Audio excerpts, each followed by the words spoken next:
Hello, how are you? আজ বাইকের দ্বিতীয় ভিটামিন টিকা মানে সেকেন্ড সার্ভিসিংয়ের ডেট ছিল, তাই খুব সকাল সকাল 11টায় চলে আসলাম রামপুরার সার্ভিসিং সেন্টারে। তো তাদের হাতে আমার মুরগিটা বুঝিয়ে দিয়ে বসলাম ওয়েটিং রুমে, যেখানে চা কফি নাস্তা সহ সব কিছুরই ব্যবস্থা ছিল না। তো আমাদের এমবিবিএস এই ভাইটি এক এক করে বাইকের নাট বল্টু ছুটানো শুরু করলো, আর আমি এখানে বেকার বসে বসে বাংলাদেশের জাতীয় খরগোশ মাথাওয়ালা বেগার হেলমেট গুনতেছিলাম। একটা, দুইটা, তিনটা, আরও দুই একজনের হাতে হাতে ঘুরতেছে। ভাই কেন আর কোনো প্রিন্ট নাই? মানে বুঝতে পারছি যে যার পছন্দ, কিন্তু ভাই তাই বললে জনপ্রতি একটা করে ভেগার হেলমেট। আর এই জায়গায় অলরেডি বাইকের অস্ত্রোপচার শুরু হয়ে গেছে, জায়গায় জায়গায় নাট বল্টু বলতেছে ভাই আস্তে আস্তে, ভাই ভাই আস্তে আস্তে।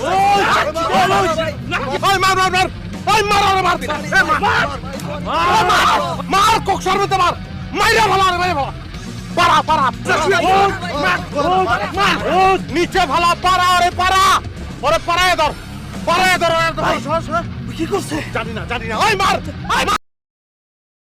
খেয়াল করলাম একটা স্কুটি আর একটা জিএসএক্সআর, আর এই জায়গায় একটা সিঙ্গেল ছেলে, আর এই ছেলের দুই বগলে দুই মেয়ে। মানে কি জিএসএক্সআর ওয়ালার সাথে দুইটা দুইটা মেয়ে, আর স্কুটিওয়ালা সিঙ্গেল সিঙ্গেল বসে আছে। এ কেমন কথা? ইউনূস সরকারকে জবাব দিতে হবে।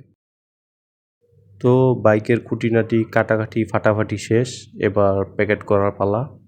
মামলা ডিসমিস, আসামি খালাস।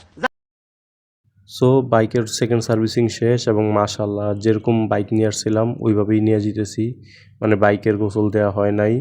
যাই হোক, আর এদিকে রামপুরাতে কুত্তার মতো জ্যাম পড়ছে, এই মাথা থেকে ওই মাথা পর্যন্ত জ্যাম উপভোগ করতে করতে হাতিঝিলের একটু ফাঁকা রাস্তায় এসে দাঁড়ালাম। ভাবলাম বাইকে কি চেঞ্জ করলাম এটা নিয়ে একটু কথা বলতে, কিন্তু পরে মনে হলো বাইকের মোবিল আর মোবিল ফিল্টার চেঞ্জ করছি ভাই, এটা নিয়ে আর বলার কি আছে? আপনাদের কি আর কোনো কাজ কাম নাই? আপনাদের না থাকতে পারে, আমার এখন কামলা হাঁটতে যাইতে হবে। আচ্ছা যাই হোক, পেট ভরা নতুন মোবিল নিয়ে আসছে, কোম্পানি থেকে বলে দিছে সুন্দর সুমধুর সাউন্ডের জন্য মোবিল চেঞ্জ করতে হবে ঘন ঘন। আর আমি আমার বাপদাদার জমির বন্ধক দিয়ে মোবিল চেঞ্জ করতে থাকি। ভিডিওটা শেষ করি। এমনিও ভয়েস ওভার দেওয়া ভিডিও আমার কাছে পছন্দ না, বোরিং লাগে। আশা করি আপনাদেরও বোরিং লাগছে।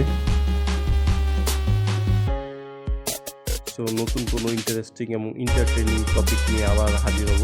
আমি আনারি ভাইটা, টাটা।